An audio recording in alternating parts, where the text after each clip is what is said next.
बच्चा, पिछले कई दिनों से तुम मेरी गुरु पूर्णिमा का इंतज़ार कर रही थी। मैं मेरे बाबा का गुरु पूर्णिमा का उत्सव किस प्रकार मनाऊं?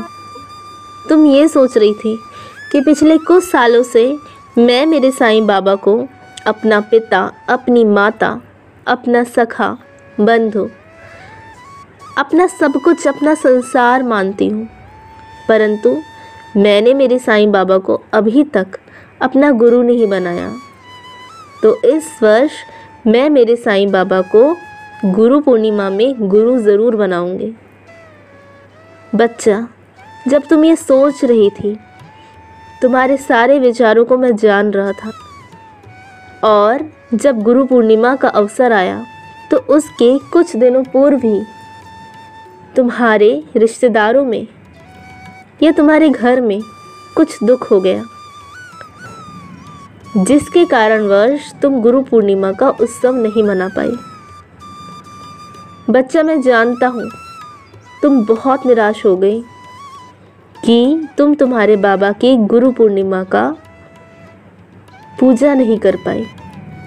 बच्चा, ज़रूरी नहीं है कि तुम मेरी पूजा मेरे सामने बैठकर, मुझे दिया जला करके, मेरे सामने पूजन कर करके, पाठ कर करके करो। बच्चा, तुम मुझे मानसिक पूजा भी कर सकती हो। तुम्हारी मानसिक पूजा भी मैं स्वीकार करूँगा। मानसिक पूजा करने के लिए तुम्हें मेरे समक्ष दिया जलाने की आवश्यकता नहीं होगी, बल्कि वह मानसिक पूजा करने के लिए तुम्हें अपने हृदय में वह जोत, वह दिया जलाना होगा, वो विश्वास रूपी दिया जो तुम मेरे नाम से जलाओगे। और वह दिया जलते ही तुम अपने मन में मेरा नाम स्मरण कर सकती हो। तुम अपने मन में मेरे 11 वचन पढ़ सकती हो। तुम अपने मन में मेरे कष्ट निवारण मंत्र, मेरी बावनी, हर एक पाठ का मन में स्मरण कर सकती हो, मुझे याद कर सकती हो, मेरा ध्यान कर सकती हो। तुम अपने मन में मेरी सारी पूजन पाठ कर सकती हो। बच्चा, ये मानसिक पूजा होती है। तुम्हारा बाबा तुम्हारी मानसिक पूजा को भी स्वीकार करेगा। और बच्चा, तुम दुखी मत हुआ करो कि तुम मेरी गुरु पूर्णिमा में पूजा नहीं कर पाई।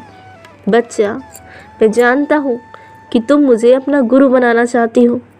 बच्चा, मैं तुम्हारा गुरु उसी दिन हो गया।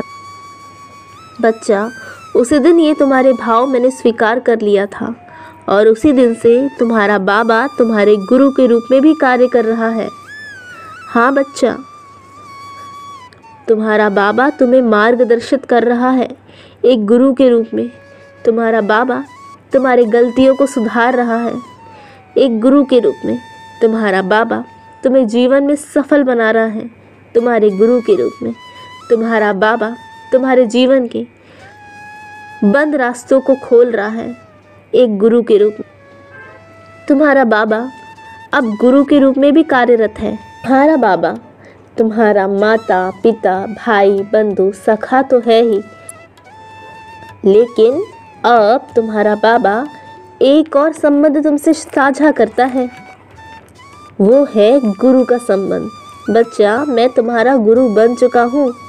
ये मत सोचना कि तुम मेरे समक्ष उपस्थित होकर मुझे नहीं कह पाई कि बाबा तुम मेरे गुरु हो।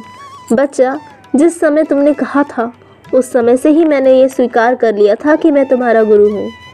अब ये तनिक भी चिंता मत करना। बच्चा, सुख दुख जीवन के नियम है। सुख के बाद दुख, दुख के बाद सुख, ये जीवन के नियम होते हैं। इसलिए इस सुख दुख से कभी मत घबराना और कभी अपने जीवन में विचलित मत होना। तुम्हारा बाबा तुम्हारे साथ है और सदैव तुम्हारे साथ ही रहेगा। मेरा आशीर्वाद तुम्हारे साथ है। सदैव खुश रहो।